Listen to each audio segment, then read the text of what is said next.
Then. So we are on what page? 131. Yeah, good. Thank you. So a little bit of this will reiterate what we talked about in lab, or what you explored in lab last week, that the lab was focusing on a diversity of organisms, and there was a lot about angiosperms. The term angiosperm means flowering plant. And then also just kind of remember that flowers can be all kinds of things. If you drive around on this side of campus or just kind of driving around the area, you'll often see these tall grasses that have those waving tops to them. Those are flowers. So flowers might not always look like pink and purple and yellow. They could be, with a lot of grasses, they can look very different. So if you remember the little plaque with the grass in lab, that it had those that almost look like tiny little pom-poms on there, those are flowers too. So flowers are not always as traditional as what we may think that they are. Sometimes this phylum goes by Magnolia phyta or Angiospermae. As I've said before, the naming system, the taxonomy of organisms, it changes regularly, so I just like to include both of those because I've seen them in two different textbooks at the same time. So I like to shorten Monocotyledonidae,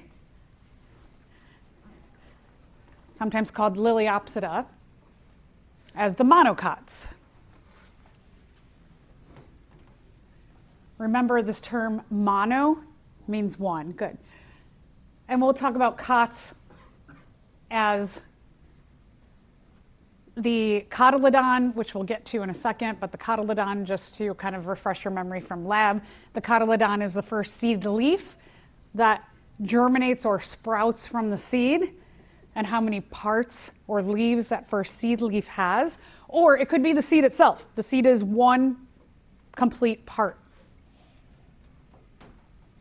Dicots, di meaning two, and then again the cotyledon, either the seed itself or the first germinated seed leaf has two parts. It has two leaves. Di also meaning two, that the seeds themselves can split into two pieces. Dicotyledonidae or Magnolia-opsida. All right, so let's go through all the different ways that we can tell the difference between a monocot and a dicot. Probably the easiest way is to just look at the flower parts, but do plants always flower? Are they in their flowering season all the time?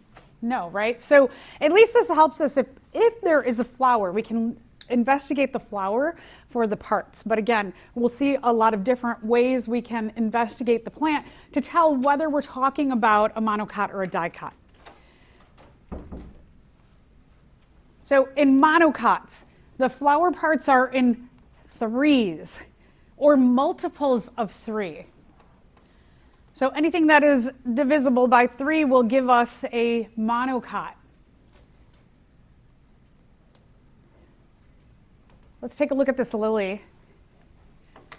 So there's a few things that we're looking at when we're looking at the lily. Is we're going to look at the most obvious thing, which are the petals of the flower.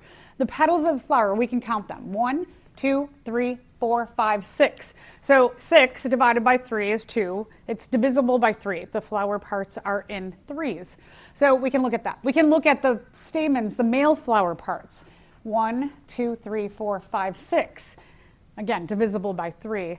And then the female flower part here, what we can see is that it's harder for you to see with that picture, but the shape of it has 3 parts. So you're seeing that shape, and that's 3. So when we're looking at the flower parts, we can look at the petals, the male or the female flower parts. You know, sometimes like the petals will start to die off, and then you're left with the inside or the male and the female flower parts. So you could count those as well. With dicots, they have a little more variety to them. They are in either multiples of 4 or 5. So this one here, when we take a look at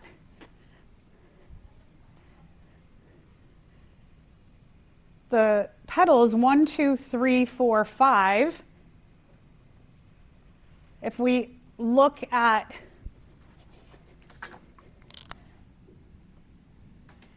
which you can't see very well, but the female flower part is shaped like that, has 4 parts. And then if you were going to count, look at this, look at all the male flower parts, how many there are.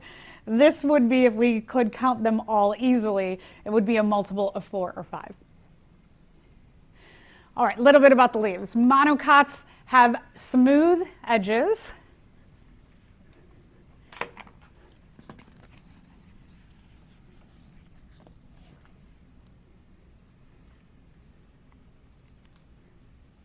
They're often more narrow, but sometimes they can be wide. That's the thing about biology, is there's usually no like perfect rule because of evolution. Sometimes things evolve mutations to not perfectly fit. But here's the key part when we're looking at a monocot, is that we can look at the veins, the vascular bundles, or the lines on the leaves, and the leaf veins are all parallel. So when we're taking a look at the veins,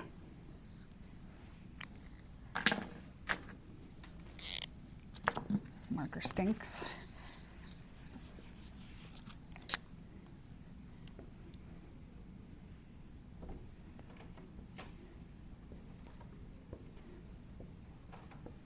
All the veins go in the same direction. They are parallel to one another. So that's what we're going to see on the monocots. Monocots, like lilies, can be kind of a wide leaf, but if you're looking at a lot of the grasses, they can be very narrow. And so you'd probably need like a microscope or something to see that the veins are all running in the same direction. Dicot leaves. Dicots have a lot more diversity. So the leaves can be oval, which is very similar shape to what we see with a lily. It's not perfectly straight. Lilies do have kind of an oval leaf, but we'll see the difference in that is the veins. Sorry, the difference in that will be the vein structure within. So oval or palmate. Palmate means palm-shaped or hand-shaped.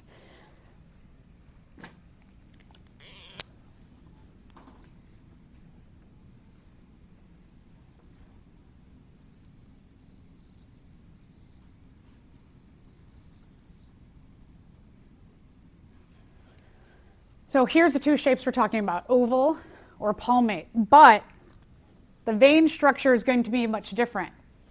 They have what we call a net-like vein, so the veins are going to move throughout.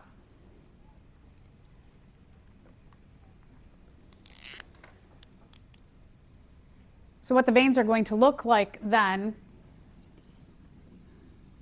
is there will be one main vein for each of these, and then the rest of the veins radiate out from there.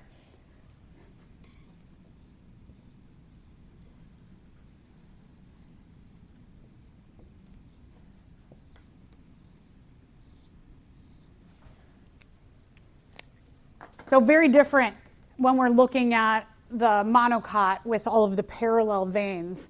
The veins, you have one main vein, and then the other veins come off in kind of a net pattern. And then when we're talking about palmate, it's kind of like a hand shape, is that you could see one main vein and the other ones again come off.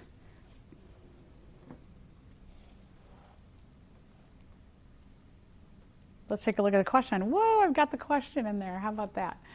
Producing broad leaves may be an advantage compared to narrow needle-like leaves because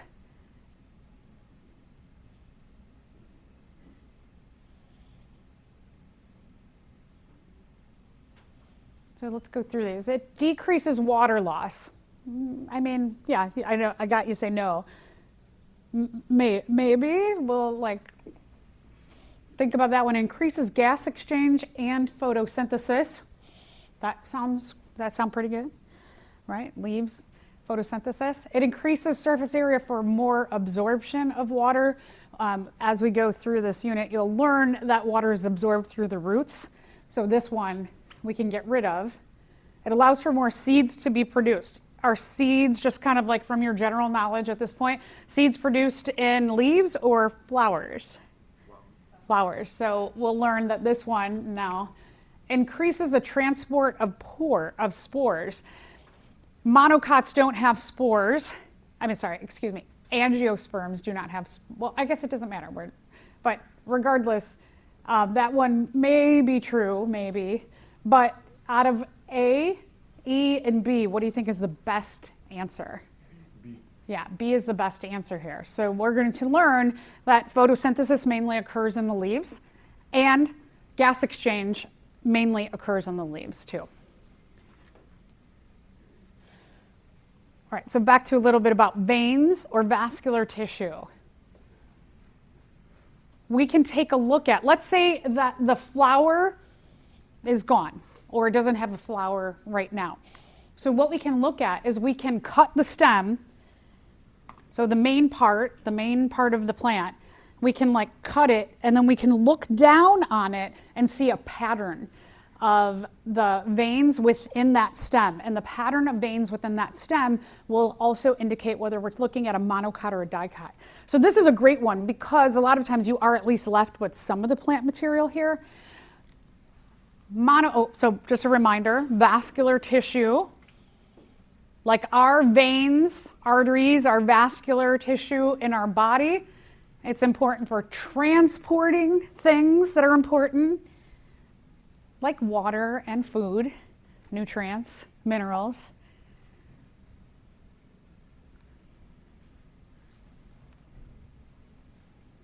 So here's a monocot. We cut it open, and what we see is we just see a random scattering of dots.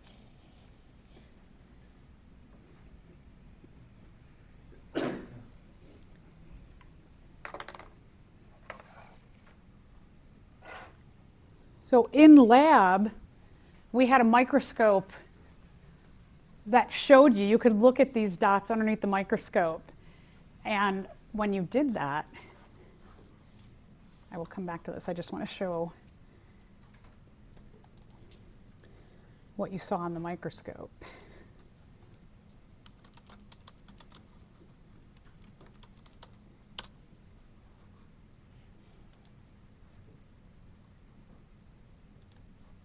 You saw something like this, that the vascular, each of those dots that are scattered, they kind of look like a person yelling or like a monkey face.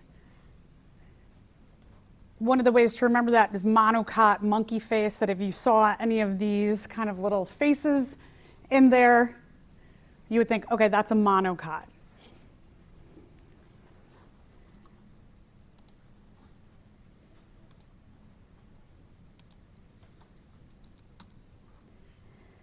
The dicots here, it looks like a pie or a pizza. It's got those slices,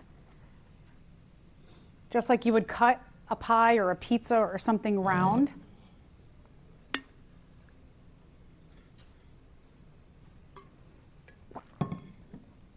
So the dicots have this kind of ring pie shaped look to them, and the monocots are scattered monkey faces. And this will be out today if you want to go back to this and just kind of take a look under the microscope just to see that again, those little monkey faces.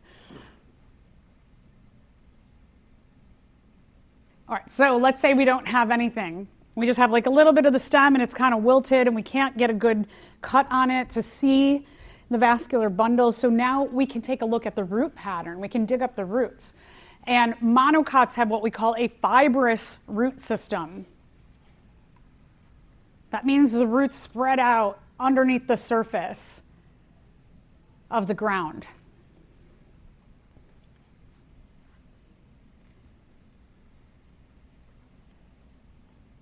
You can note they're shallow. They don't go very deep. Now dicots, take a look at this. Their roots go really, really deep. What we call that is a tap root system. and it's called taproot because the roots go and tap into the underground water table. In our area, because we have prairie plants are a really good example of dicots. Even if you're somebody who likes to garden, I'd love to garden. So in the front, the easement, the little garden I have next to the street, what I did was I planted a whole bunch of native Illinois prairie plants because all I had to do for the first year was really take care and water them so that when they were young, they only had maybe like a little bit of a root system. And over that summer, by watering them regularly, it nourished not only the top part of the plants, but it nourished this root system to be able to tap down into the groundwater so that when winter came, I've got two advantages of doing this, or they have two advantages of having this taproot system. One is that in the wintertime, when it gets really, really cold and we have snow or we have really cold temperatures, these monocots, their root system will get so cold that they'll die off.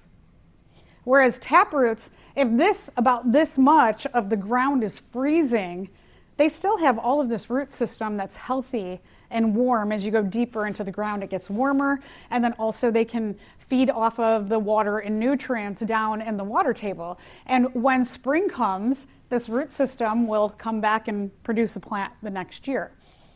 These dicots are what, if you go to the garden store, Home Depot, you'll see a section that says perennial.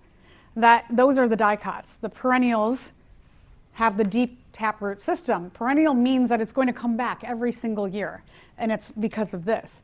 Annuals, you see that section of annuals, they're these, that they only have very short root systems. So in the wintertime, they freeze off. So I have these in the front, and then I've got some pots that I put on my front porch, and I get some cute little colorful annuals every year, but I have to buy those every year.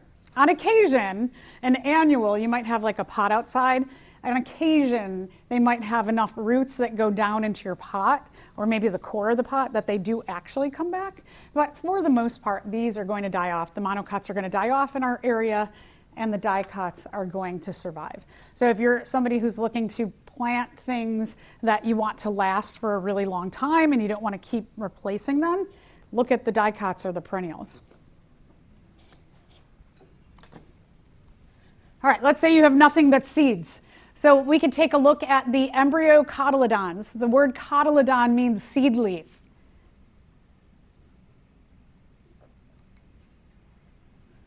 The point of the seed leaf is that it is not a true leaf, but it has a whole bunch of nutrients that have food and energy for that plant to grow its next leaves, and it can nourish the next leaves until those leaves can undergo photosynthesis, and then they can start to produce their own food.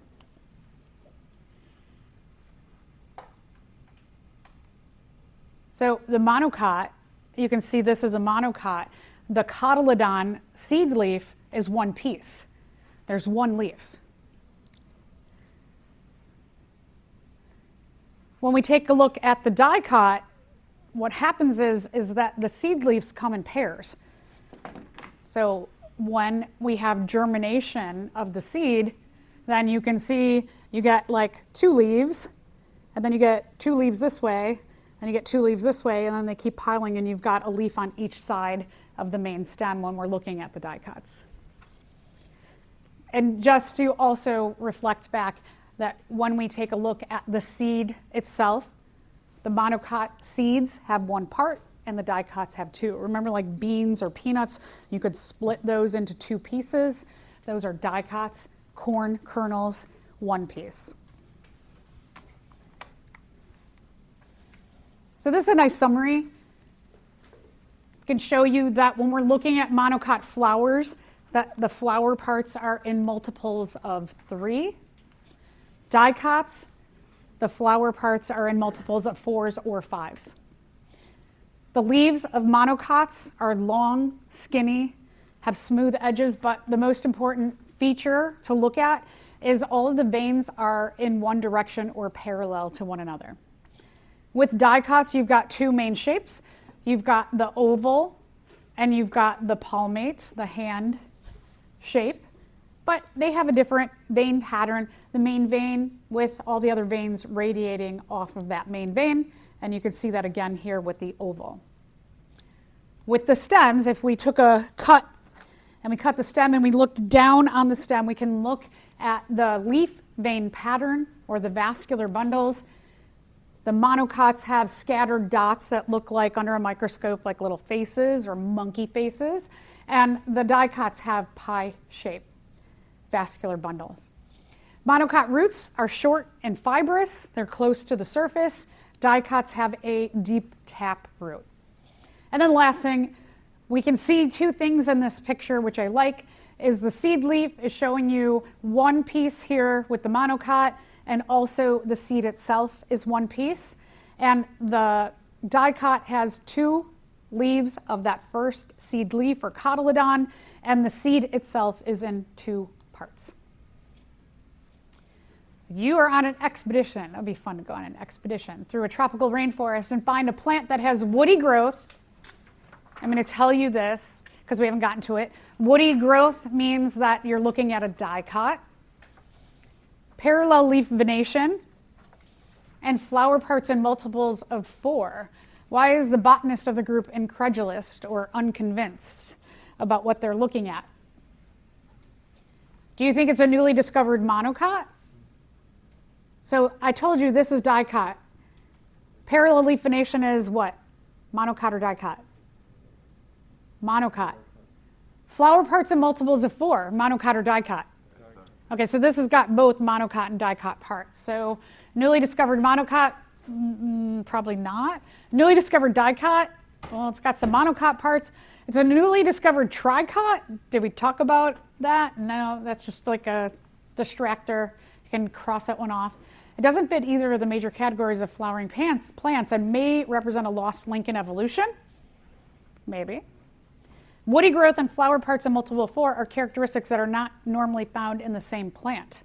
Well, those are, right? Woody growth is a dicot and multiples of 4 are a dicot, so we can get rid of that. So our best answer here is D. Could be some kind of like lost link in evolution, could be a mutant plant, something we haven't seen. All right, let's talk a little about meristematic tissue. Meristematic has the word stem in there. Plants have stem cells just like humans have stem cells. I want to talk a little bit about the word stem and in terms of cells themselves. Stem cells are cells that are not programmed to be anything specific. So they can give rise to a wide variety of things. Just like we have stem cells, and I'll talk about that in just a second, plants have stem cells where they have some unprogrammed type cells that can give rise to all of the specialized cells in the plant's body. And they have, and just like us, have stem cells our whole life. That you have these cells that can give rise to a bunch of categories of different kinds of cells. So when we're looking at stem cells, and just kind of to get, like clarify some things maybe in your mind. In humans, we have a bunch of different kinds of stem cells in our body. We have some in our bone marrow. We have some in our brain. If we're talking about the stem cells in our bone marrow, those are the kind of stem cells that can give rise to anything related to the circulatory system. And the ones in our bone marrow then support our circulatory function as well as our different kinds of blood cells. So even though they're stem cells and they could give rise to, they're not programmed, they are, the ones in our bone marrow are specific to a group of kinds of tissue and cells in our body. We have stem cells in our brain that they have figured something out about. So I'll get to that in a second. The other kind of stem cells that we produce is that when an embryo is made, when the sperm and egg come together, that first 2 weeks, those cells in that first 2 weeks, they are unprogrammed. So their job is just to make this ball of cells that's growing. By the end of the second week or the beginning of the third week, those cells start to become programmed through a process called gastrulation into 3 categories of cells. So we lose what's called potency by the end of the second week in terms of stem cells. That's why there's a lot of controversy about embryonic stem cells. When we're talking, you hear the term embryonic stem cell. It means that those first 2 weeks of cells when sperm and egg come together and after they make that first cell all the way through the second week. The controversy lies in that we've got 2 sides to the issue. One is that here you've got in the first 2 weeks, you've got cells that are malleable. They're potent to become anything. So a lot of people are excited about that idea because they're like, hey, we can use these cells to cure anything. We could make livers and kidneys, and we could make bone marrow, and instead of having a person with sickle cell, we can make them regular red blood cells, like round red blood cells. So there's a lot of possibilities when you have these very first 2 week malleable cells. So that's good and exciting. I think we can all agree on that. Okay, then the people who are against embryonic stem cell research say, well, here's the thing, let's think about this, is that ball of cells is destined to become a person. And so if we use those cells to do something really great over here and we make all the kinds of like cures for stuff, we take away the destiny of that person. And the idea is like that person could be the person to solve climate change, or maybe they're going to be the world leader who brings the whole world together to create world peace. But they could also be a garbage human, right? So we don't know what their destiny is going to become. But they say, well, you're taking away the destiny of this person. So back to the brain stem cells, researchers have found that they can take brain stem cells and manipulate them so that they act like embryonic stem cells. So here's a great way to kind of like get rid of this controversy of the whole destiny issue, is that we can take some brain stem cells and we can manipulate them to become whatever we want. So just a little background on stem cells. Plants have these kind of cells too. There's 2 categories of cells that come from meristematic cells, is you have the actual meristem cells, the stem cells themselves, and then they can give rise to a whole bunch of differentiated cells. They can give rise to different categories of kinds of cells. So let's take a look at this. When we're talking about stem cells or meristematic tissue, those are what we would call undifferentiated, meaning that they can be anything. They have a variety of kinds of cells that they can become.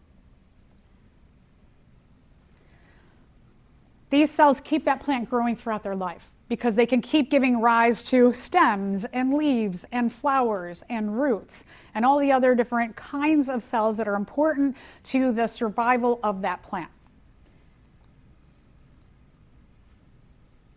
These are what we would call the non-growing portion.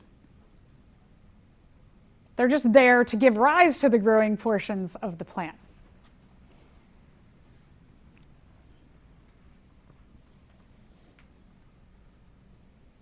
But they give rise to differentiated cells.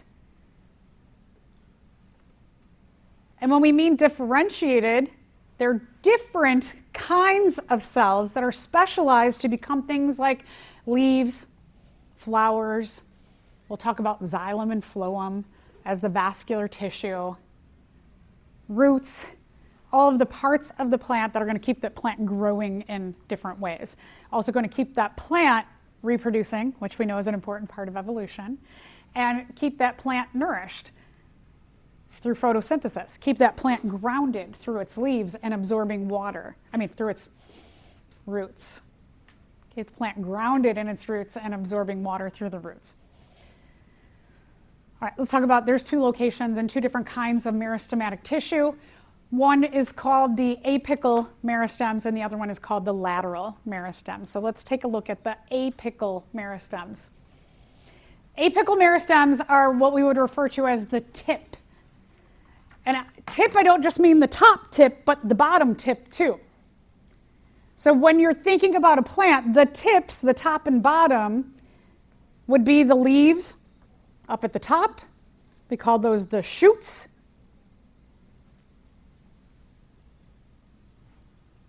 The leaves, which we call shoots, Just think about those are the parts that are shooting upward in the plant. And then the bottom part would be the roots. So tips, top and bottom, the shoots, the leaves, and the roots, the bottom. These help the plant to keep growing.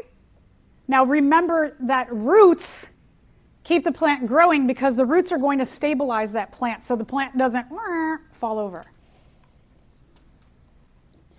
Roots are super duper important to that plant growing taller. Think about a tree. That if a tree didn't have a good strong root system to ground it, the tree is big and heavy, it would just fall over. Lateral meristems. Lateral meristems are the sides. So everything in the middle. When we're talking about the lateral meristems or side meristems, they run in the middle or parallel to the rest of the plant. So you're going to think about like the base of the plant or the stem or the trunk of the plant.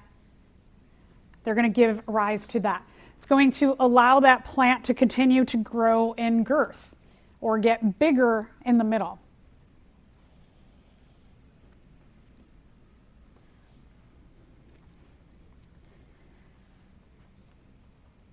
Just like we have stem cells in different parts of our body that give rise to important or classes of structures, same thing here when we're looking at plants. Does girth mean middle? Yeah, girth means like wide. It's going to get, like this would be my girth, would be how wide I am here in the middle.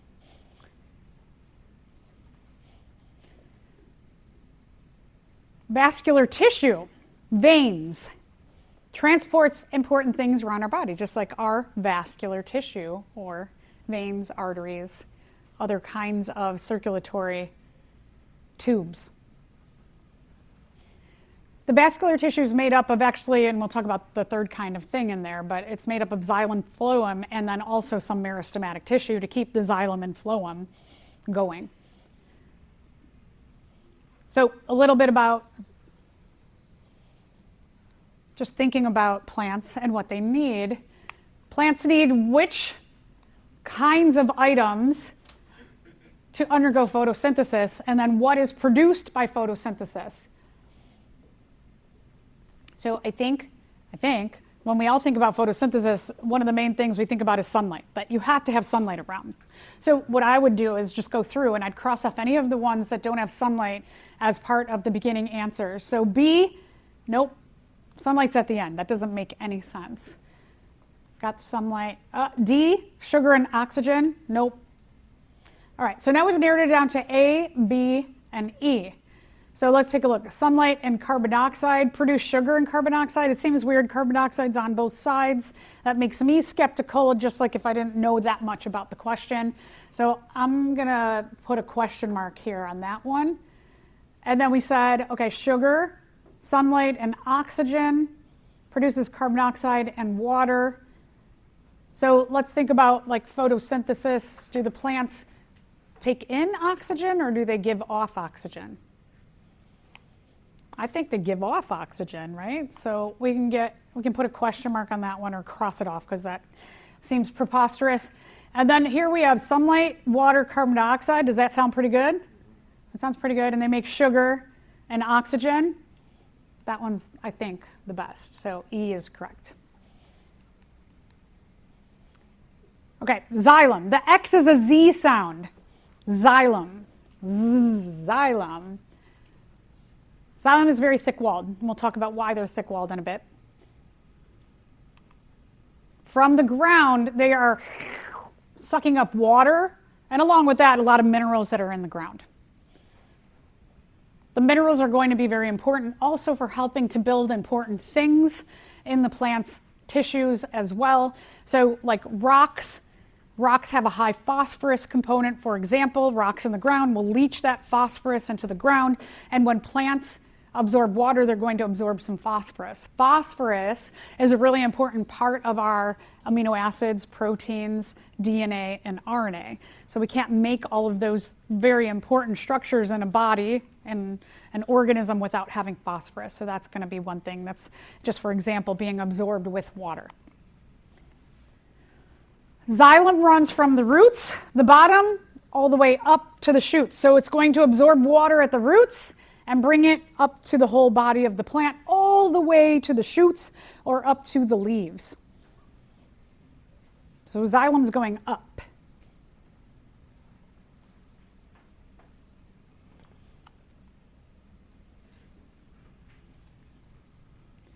Phloem, the PH is an F sound. Phloem, phloem. Phloem runs from the shoots downward to the roots because the leaves at the top are the main sites of photosynthesis. So we just said in photosynthesis we produce sugar and oxygen. Oxygen is going to be released to the air, and the sugars that are produced up here are going to flow downward and feed the structures of the plant down. Any leftover material that's made, like sugars, it goes to the roots, and the roots will store it.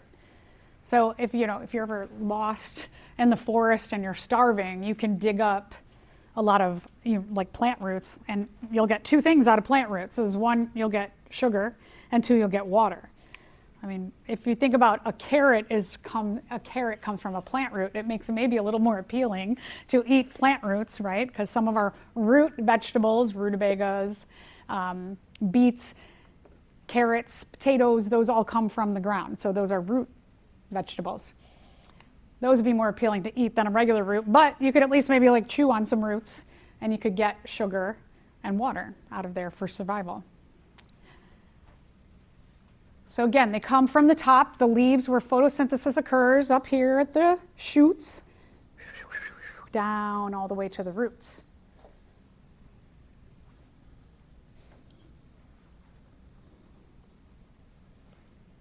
So that's phloem, that F sound, phloem. All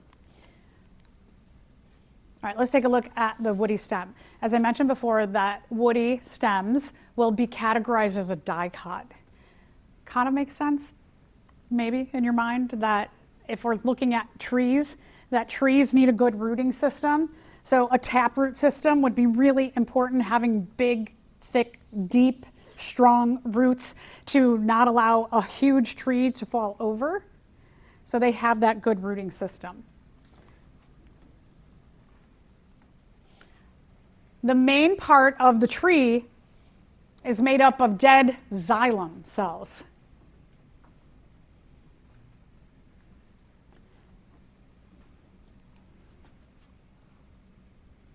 So as I say here, woody dicot stem contains all of the same aspects as what we call, this term is called herbaceous or herbaceous, however you want to say that.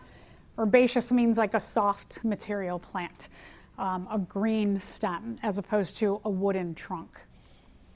So they're the same thing as a dicot, a regular dicot plant, but then the bark layers are going to be added to the outside. The piling of the xylem is going to give it more strength, make it a stronger type of plant or dicot. All right, so first we have the bark layer. We go from the outside in. Most plants don't have a bark layer, except for when we're talking about trees, are noted for their bark layers. So after the bark layer, we have what's called vascular cambium. The term vascular refers to the veins, and cambium indicates a type of stem cell. So the vascular cambium, it produces on each side of it phloem, which is in the bark, and xylem, which is on the inside.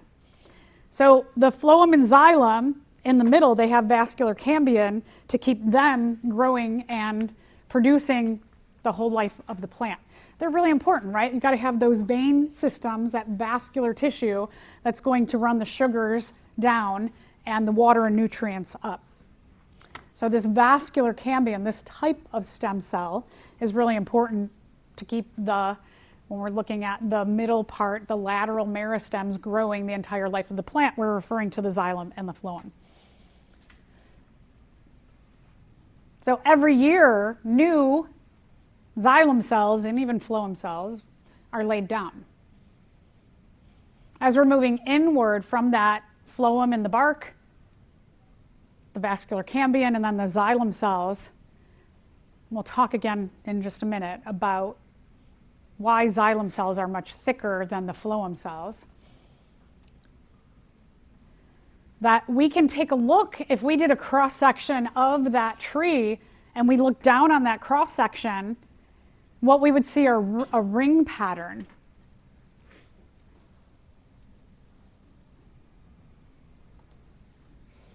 So all of those xylem cells year after year that are laid down, what it's telling us is that every year 2 layers of xylem cells are laid down. We're going to have a dark layer and a light layer. And so that if you've ever heard that, or you've done it, counted tree rings, you could see how old the tree is by counting either all of the dark xylem cells or the light xylem cells. We usually don't count each dark and light. We count one or the other. And we have a picture of this too. So here's a really interesting thing about that, though. When you take a look at those rings of the tree, they're not uniform, meaning that they're not the same thickness every single year. That some years they might be really, really thin, and some years they might be really thick. And what that indicates to us, it indicates what was happening in the spring and the summer when these xylem layers are laid down. It can tell us if the spring was really, really rainy. Or maybe it was super cold and the water was locked up in snow or up in the atmosphere because it was too cold. So maybe your spring, you hardly have any xylem that year, but then the summer when it warmed up, maybe you have a really thick summer xylem layer, and that shows you that, oh, look, this summer was super duper rainy. So we could tell a lot about the climate. So here, this is when we're talking about the rings of a tree. Let me go here for a second. So if we take a look at this, one of the things that I want to point out that you may have never cognizantly thought about was that when we count the rings of a tree, you just choose. You choose either the white layer or the dark layer, right? And then you count. So if you were, let's say you were choosing the light layer, you'd go 1, 2, 3, 4, 5, 6, 7, etc. And you would count every light layer. Now, when we take a look at that, you have a dark layer, a light layer, a dark layer, light layer, that what we will see is that they are not uniform. So for like this one here, this dark layer and this dark layer here, it was super rainy at that time. We can tell a bit about the climate. When you have layers like here, the dark layers are very thin. So you can see that you had a few years here where there wasn't a ton of rain. So let's go back to this again. And what we're seeing is that the early xylem, those are the springtime layers, that they are going to lay down and keep growing xylem cells throughout that spring. Here you could see a lot of rows of those cells laid down, which means that, and you can also see that each of those rows is very thick. So that here we have a very wet or watery springtime. And then you get into the summer, and the summertime, they're small, which means that, like you probably had a rain event and another rain event and another rain event, that you had maybe about the same amount of rain events, but the rain didn't last as much because you have more heat in the summer. And so you have a lot more evaporation naturally of the water. So the layers of cells may not be as thick because those rain events are quick. Whereas the rain events the rain may be sitting a lot more because it's not as warm in the springtime. So there's a lot here we can just project into looking under the microscope at each of those light layers and dark layers to figure out what was going on that year. So again, you can see the juxtaposition of this within the actual log or cross-section itself. Now, let's go back to the layers of this, that when we go from the outside in, what you have here in the bark is that bark is made up of 3 things. The cork, which is the outer layer, and then here's a cambium word again, and that cambium word means stem cell, so that the cork cambium is going to continuously give rise to new cork every year. This would be a lateral meristem. Then you have phloem. Phloem is a part of the bark. After the phloem, you have vascular cambium, vascular meaning veins, part of the vascular tissue, or this kind of stem cell gives rise to the vascular tissue, which is made up of the phloem and the xylem. So the vascular cambium is sandwiched in between phloem as well as xylem. So this, again, a kind of stem cell that is a lateral stem cell, is going to give rise to the xylem and the phloem every year. Then you have the layers of xylem that are going to be laid down every year, and then the middle part that gets hardened over time, that's no longer soft tissue. The layers of the xylem that are not active anymore, these would be the most active layer of xylem cells. This becomes harder, dormant over time to give that woody part of the tree. Another thing just to mention about phloem is that, remember, phloem is for the transport of sugars from the shoots up here down to the roots. Phloem, which is carrying sugar, is sweet. So sometimes if you go into a forest and you see that there's a layer of barks that have been gnawed away, animals will eat the bark layer as a treat because it's sweet. So if you ever want a treat in the forest, just go like take a bite out of the bark. I don't know how sweet that is, but sometimes they have to protect trees. If there's an animal that really likes to gnaw away at the bark layer, they'll put a barrier around the lower part of the tree to protect the bark layer, because if, let's say, from the phloem at the base, if you, the bark layer, I should say, at the base, if an animal gnaws that all the way around, what it's doing is it's cutting off within the bark layer, the phloem, to bring sugars down to the roots. So the root system gets starved if the bark layer gets eaten off. So sometimes animals, if they just, like this treat, it can kill that whole tree. And then just to reflect back on herbaceous dicot, that the herbaceous dicot, when we take a look at these triangles up close under the microscope, what you're seeing in that triangle are three parts. You're seeing the phloem, vascular cambium, as well as xylem. Just like with the monkey faces, the different circles that make up that little face are made up of xylem, vascular cambium, and phloem. That this pattern that we just looked at with the woody dicot, it's the same thing in the herbaceous dicot or with a monocot as well. All right, let's talk a little bit about the principal functions of leaves. The obvious one, right? This is where plants undergo photosynthesis. This is where you have the majority of the chloroplasts. That's why leaves appear often green, but you could have different colors of pigment within a leaf as well. Like I have a plant now that it's on the top surface, it's green, and it has white polka dots, and on the undersurface, it's red. All of those pigments are kinds of pigments that absorb sunlight, like chlorophyll, which appears green. We're going to take a look through all of the different layers within a leaf. So if we took a leaf like this, we took a leaf and we cut it off and we looked into that leaf. So if my leaf is like this, it's nice and flat, and I cut it and I looked through the side of it, this is what it would look like under the microscope. So let's take a look at the different layers. So here's other things, like some of these words go with human words that we have. They have an epidermis. Dermis means skin. So the plants have an outer, I should say upper and lower epidermis. That's just their outside skin cells. Within the epidermis, mostly on the lower level, you have these circular structures called stoma. All right. So these, the stoma, these are called stomates. I don't have that. Do I have it in here? Hold on, just one thing to add so we know. So you have these the guard cell and the stoma. The stoma is the opening. The guard cell and the stoma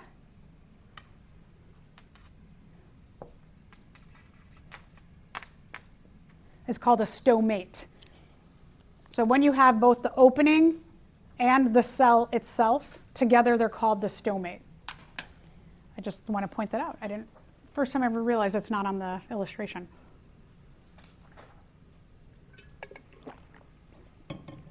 I just want to point that out, so if it comes up in your reading, you know it's the combination of the opening of this cell and the guard cell itself.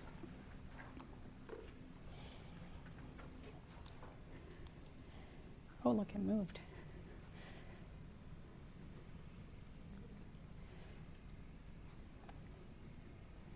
All right, so then the cell itself is called the guard cell.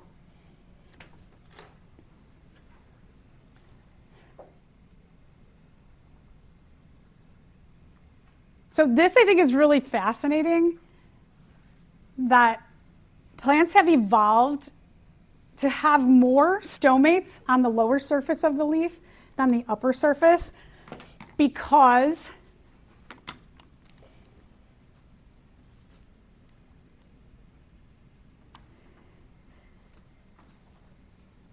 let me let you write and then I'll talk about it.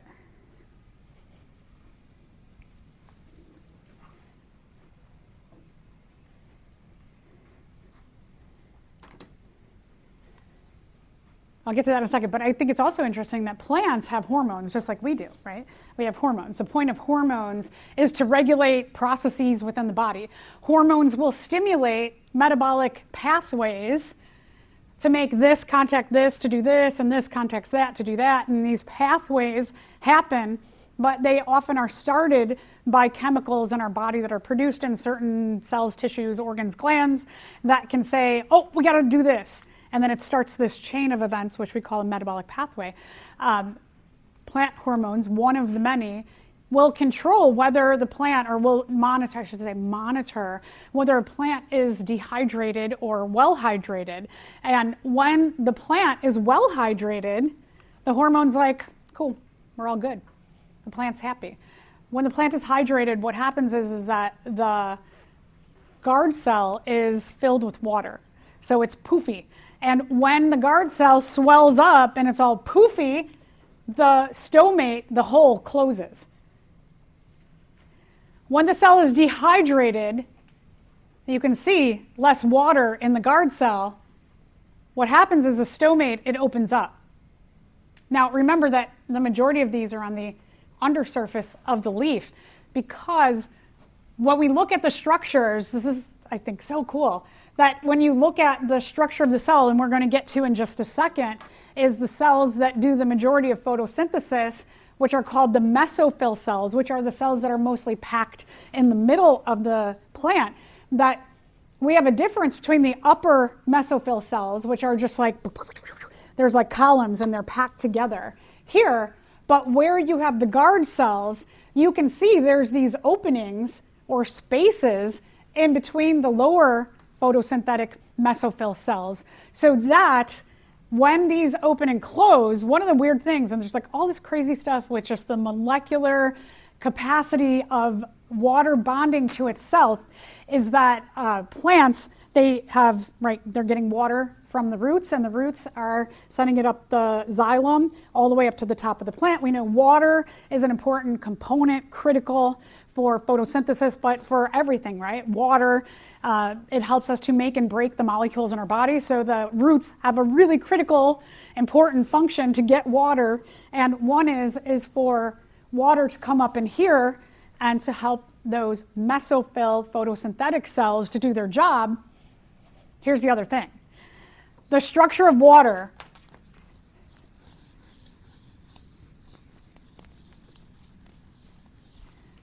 just based on the structure itself of an H2O, a water molecule, and the way water bonds to itself, it determines so much strength in the way we are organized, every living thing, to give every living thing more strength within their cells or their tissues, organs, within their whole body, to make us, even though, how much water are we made of? Approximately 70-ish%, right? Anywhere in our cells are made up of between like 60 and 90% water. So if the majority of our body, right, is made up of water, correct? Why are we not like a jellyfish? Why are we like solid? Because of the hydrogen bonding between water molecules and between water and other molecules, that even though we are the majority of our body is water, we are strong. We are not a jellyfish. It's crazy, right? To me, that like is totally crazy. Same thing with plants here, like a tree. The majority of a tree is made up of water. But how is it so solid and strong? It's hydrogen bonding. So let's take a look at water.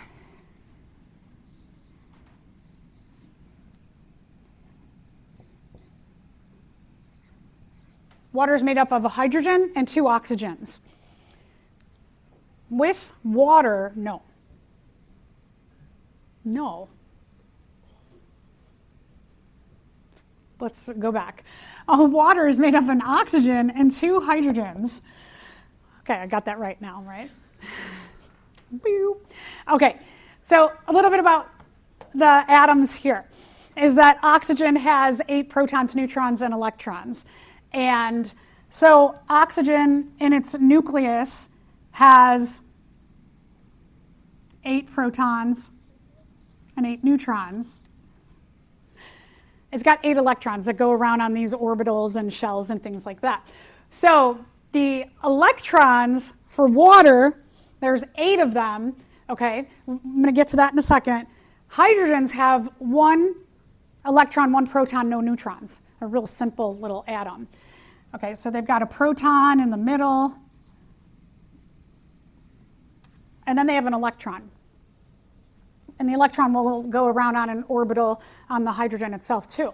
But because these are covalently bonded, each hydrogen is covalently bonded, a really strong bond, which a covalent bond is shown by a dash, which equals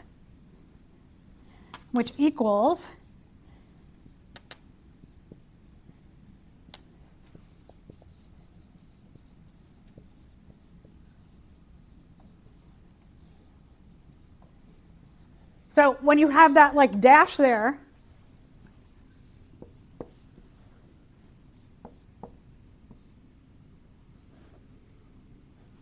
when you have an oxygen and it's bonded to 2 hydrogens, what that means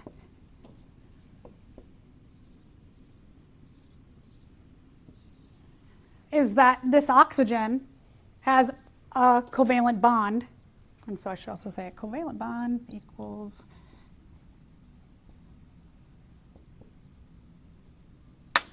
which equals, there's a lot here, because they are sharing a pair of electrons between them, it makes it a really strong bond. Okay, so each of these shares, right? So in this pair, one of these electrons is from the hydrogen. They have 1 electron and 1 proton. So 1 electron is hydrogens, 1 electron is oxygens. Same thing with this hydrogen, that this hydrogen, 1 is theirs, 1 is oxygen. So oxygen, we have left still, we've got 6 other electrons that are going around on the orbitals around the nucleus of the oxygen. One of the things about these protons on whatever side of oxygen they're on, and they could be, they could be like,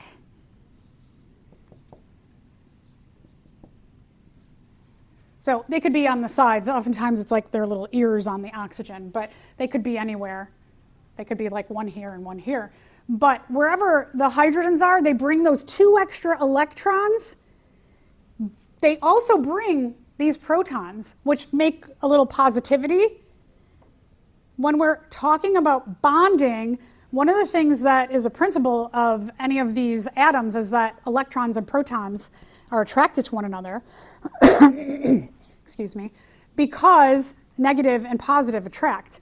So when you have this little positive area here and this little positive area here, and then you've got these 8 positives here, what happens is the other 6 electrons of oxygen, they would like to hang out on the orbitals, 1, 2, 3, 4, 5, 6, around this area, the bottom part of oxygen's nucleus, and near the hydrogens, because the hydrogens are adding a little bit more positivity over here.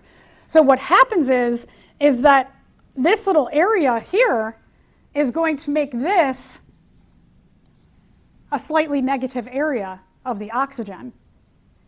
These hanging out up top by themselves is going to make this, and so this little fancy S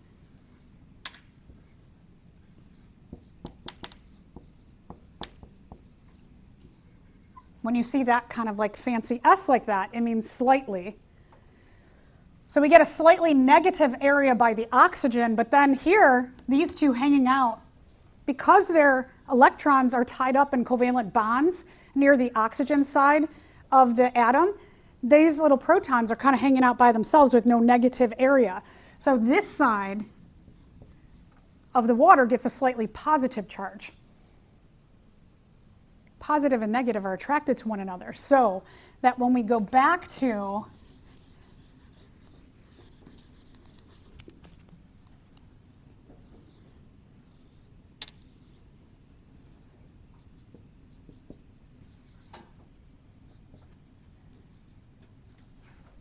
looking at an water, and then you add a lot more waters around that, what happens is that you get the attraction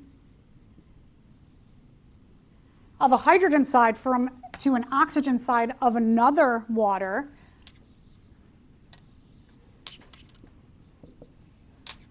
And then you get an oxygen side over here.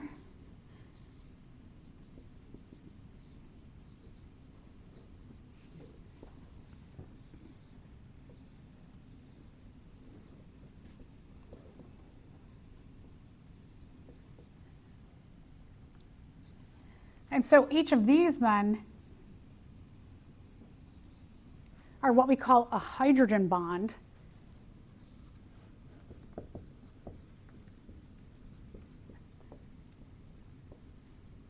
Hydrogen bond is the attraction of a hydrogen to something else that's positive, or negative, I should say. So the hydrogen is doing that slightly positive charge, the oxygen slightly negative, and they make what's called a hydrogen bond. Hydrogen bonds alone, if we were just looking at this as the possibility of making a hydrogen bond, one water to one water, it's kind of easy to pull apart, just like a magnet that the positive and negative are attracted to one another. You could take a magnet, you can pull them apart, right? Two magnets will come together, easy to pull apart. But what if you have stacks and stacks and stacks of magnets that are attracted together? It's harder to pull individual magnets apart. Just like it's harder to pull water apart. So that this phenomenon of the hydrogen bonding between a lot of different oxygens makes a water structure feel more solid than it does liquid. That's why when you open up the tap, it comes out in a stream, because all of that water is together. So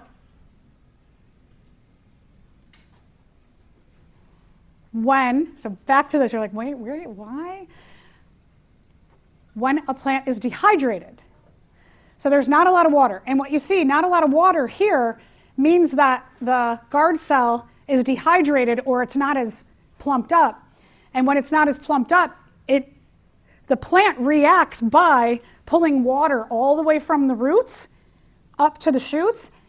And the way that plants hydrate themselves is by losing water. So when a plant, I know, it doesn't seem like, what do you mean by that? That when a plant is dehydrated, water from the roots is going to come up and it's going to get lost out of this stomate. And when they pull water from the roots, what's happening is as that xylem is pulling water from the roots and being leaked out here, on the way up, any water that the plant needs to hydrate the rest of its body with will like boop, boop, they'll pop off of that stream until just a little bit is released here. So by releasing water, the plant actually pulls water from its root in like a big rope. And parts of that rope kind of come off as the water goes up from the xylem up to the top. And when they, what's called transpiration, when they lose water, they transpire. Just like when we lose water, we perspire. We don't get rehydrated, right? Because we don't have roots into a watery place. So when we perspire, we have to actually put water back in. But because they are rooted in the ground, when they transpire, they can hydrate the rest of their body at the same time. So that's why hopefully it makes sense that as they lose water, they actually can hydrate themselves. When they're hydrated enough, then your guard cell gets plumped up again and they're like, we're good, we're good. But what's watching this and monitoring when this happens is a hormone will go down to the roots and say, hey, roots, we are dehydrated. Let's start to absorb a lot more water. And so that hormone is going to control this to become that by water being pulled up from the roots all the way to the shoots and transpiration happening. It's like simple but complicated, right? That's one of the things about, I think, cells that are amazing is that there's such simplicity in the complexity. Oh my gosh, complexity. I like making up words. All right, so let's go back to photosynthesis. So photosynthesis needs water too, all the way up there. So the water that's brought up from the roots goes to also the mesophyll cells. Oh, sorry, this one. I went fast, sorry. Upper and lower, excuse me, I missed one for you all. On top of the epidermis, on the upper and lower, there's also cuticle. Cuticle is made of wax. So wax is another thing within their body that they can have. All plants have wax layers on them, and that wax layer will help to keep them hydrated. It'll be another safeguard to them not losing water. So that's why in a desert, cactus plants have a really thick, waxy outside so that they can stay hydrated in really hot weather. All right, and then we have the mesophyll cells. So I mentioned before there's two kinds of mesophyll cells. Anytime we're talking about mesophyll cells, we're referring to photosynthesis, that those are the kind of cells that undergo photosynthesis.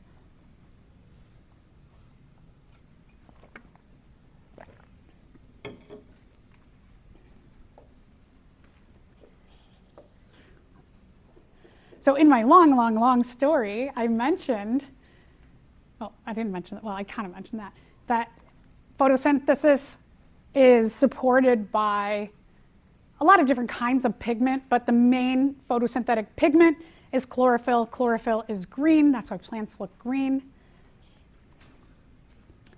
And the mesophyll cells, depending if they're on the top or the bottom, based on the evolution, I didn't mention this though.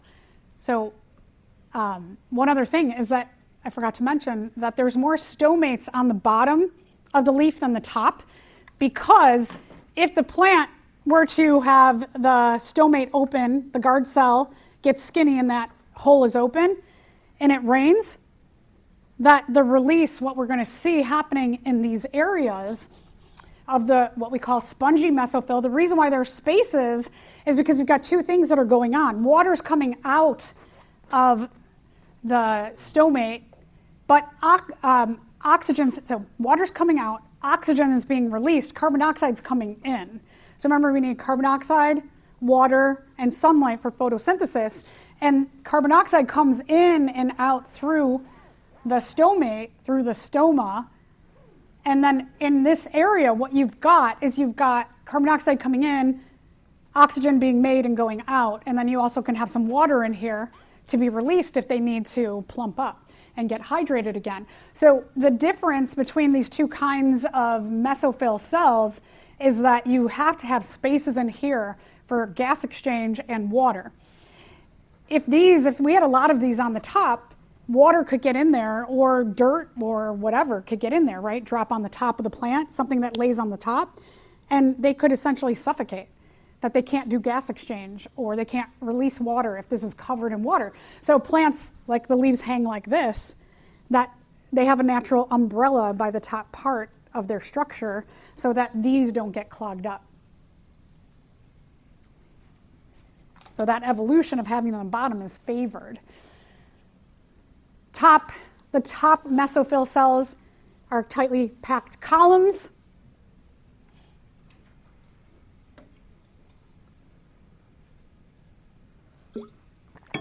They are called palisade mesophyll. See all these up here? They're packed together because they don't have the stomates near them, so they can be packed close together. They don't need the spacing, but they're going to release down into the spaces here when they make oxygen. The spongy mesophyll, I like this, it kind of makes sense, right? That they're spaced out. So like a sponge, you have that spacing. You've got the pores, they have pores inside too, and pores down here. So we have a similarity in structure.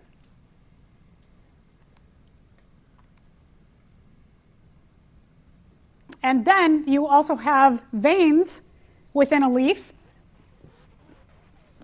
You have these vascular bundles.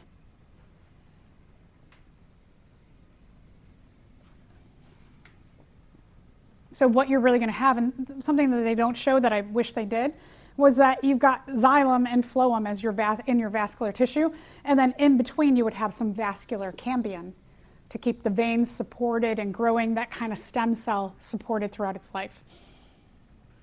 Okay, so when we're talking about vascular bundles, we looked in lab at the leaf vein pattern, the venation pattern.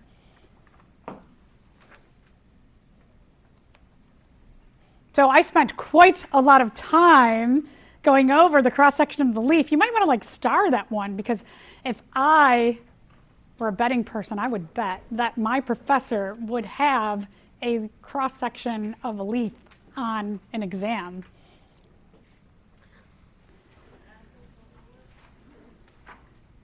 I'm sorry. Label it, or could be like identify part, maybe like part A could say, what is this? And then I could say, what's its function? So no, not just labeling it, but when you label it, what are the function of the things that you labeled? So make sure you know both. Yes, good question. And this is what it looked like underneath the microscope if we looked at a real one, just to give you an idea of what it really looks like. All right, last few things. Roots are good for, as I mentioned, anchoring the plant, absorbing water, those hormones that are monitoring the guard cells, the stomates. They're going to say absorb more. They also contain hormones or produce hormones. And then the phloem, whatever's left over, by the time the phloem distributes its sugars throughout the trunk of the plant, whatever's left gets stored in the roots.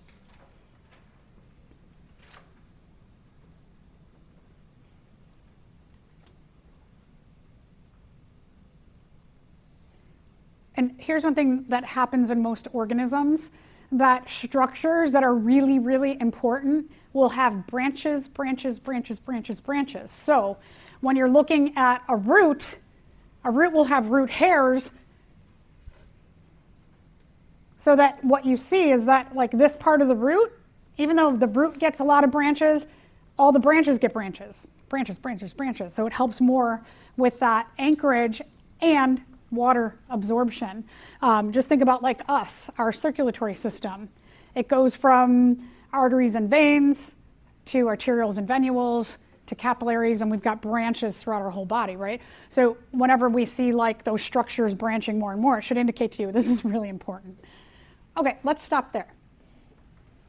So today, as a reminder, we're doing, let me think. Actually today, since we didn't talk about fungus, let's do Fungus Lab 27. Let's do that on Thursday. Today, water measure plants, and then let's do a little review of organisms. I'll go through organisms with you for the practical, and we'll just do a little review, and then you'll have like a chill day. Happy Tuesday, right?